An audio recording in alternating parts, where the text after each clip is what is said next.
Now, I've messed about with all sorts of presentations over the years, fandango this, fandango that, and what I quite often end up finding is that I'll end up back on my basic, simple, soft braided rigs.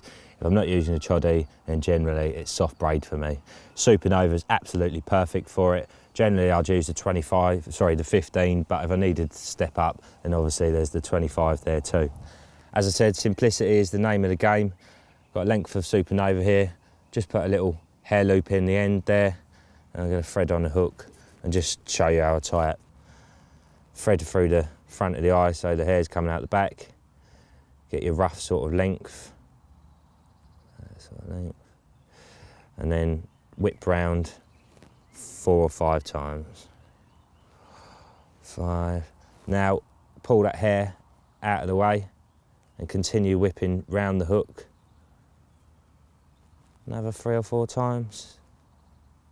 Then trap it in place, hold it tight, and we're just going to thread that through the back of the eye, and that obviously creates the knot, or the no knot as it's known. And basically what that KD style does, it kicks it out at a bit of an angle and obviously drops the hook aggressively.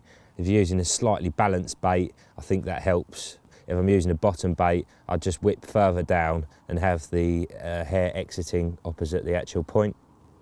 Now, as far as length's concerned, if I'm using a PVA bag, which I quite often do, I like to use them very short. And the reason for this is because there's lots of bits and bobs in the PVA bag, so the fish are going to be feeding very tight to the bottom. They're not going to be moving about much, and it's very easy for them to feel that something's wrong and just spit the bait out. With a shorter hook length and a fairly big lead, it's a good way of catching them out and obviously making sure that hook sinks home past the barb. Once it's past the barb, there's very little chance of them being able to shake it out. But also, the little hook length, short hook length, sorry, combined with a heavy lead tends to make them bolt. And once they're bolted, you know they're not going to be sitting there trying to get rid of it. The hook's home, you know you've got a fish on, and you're in action.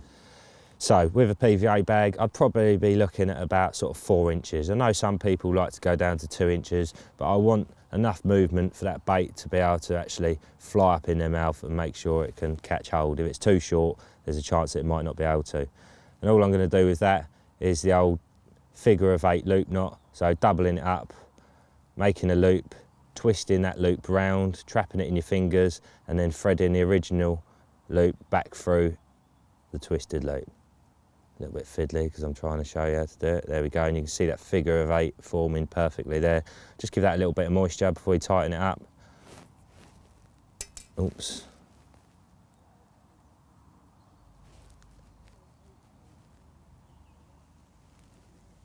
Lovely jubbly.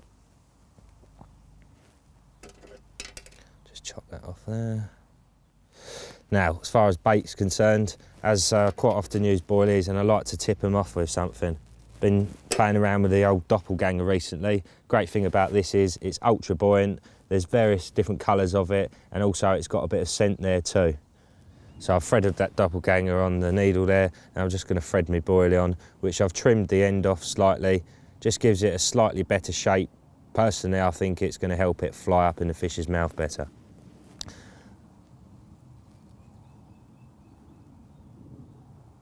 And the great thing about that doppelganger is it sets once it's in the water. So it just gets harder, so there's no chance of it coming off. I like the yellow one. I've always been a massive fan of yellow, topping my baits with a bit of yellow.